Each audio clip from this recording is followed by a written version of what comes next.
हरे कृष्ण। तो सभी जानते हैं कि 84 लाख योनियां हैं। उन 84 लाख योनियों में सर्वोत्तम योनि है मनुष्य योनि।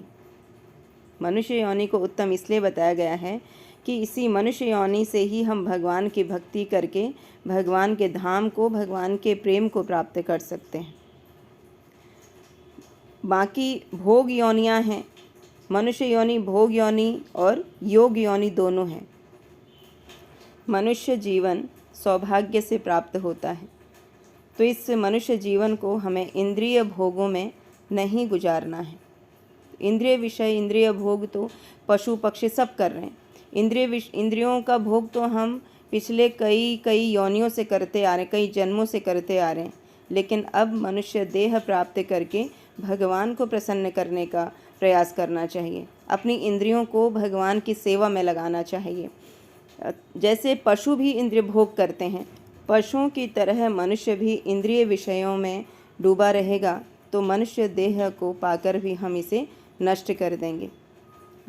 तो जैसे कि एक कुत्ता है, वो भी अपनी 4 कार्य करता है, मनुष्य भी 4 कार्य करता है। वो 4 कार्य कौन कौन से हैं कि कुत्ता जो है वो भी सोता है, वो भी खाता है, अपनी रक्षा करता है और अपने वंश की वृद्धि करता है। यही 4 कार्य मनुष्य भी करता है। मनुष्य, उसके करने का तरीका अलग है।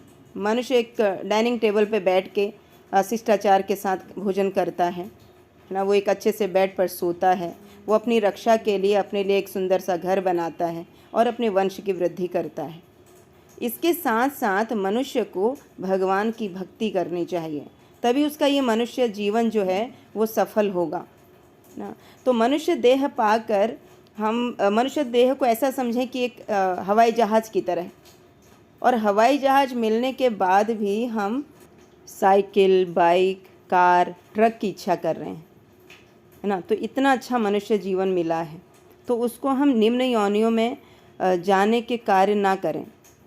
यदि हम पुण्य कर्म करते हैं तो हमें स्वर्ग की प्राप्ति होती है, यदि हम पाप कर्म करते हैं तो हमें नरक की प्राप्ति होती है। यदि हम आध्यात्मिक कार्य करते हैं, भक्ति मार्ग में आगे बढ़ते हैं, तो हमें भगवान का धाम गोलोक वृंदावन प्राप्त होता है, जहाँ से दोबारा वापस इस भौतिक संसार में, इस जड़ जगत में, इस दुखालय में नहीं आना पड़ता, माँ के गर्भ में नहीं आना पड़ता।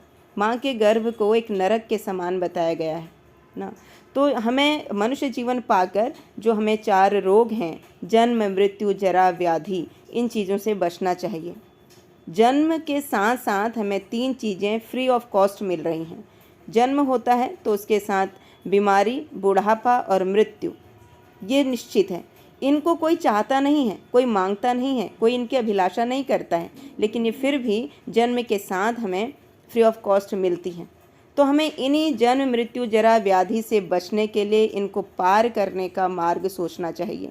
जो कलयुग के जीवों के लिए भगवान की भक्ति में उनको हरे कृष्ण कृष्ण कृष्ण हरे हरे, हरे राम राम राम हरे हरे के माध्यम से हम प्राप्त कर सकते हैं।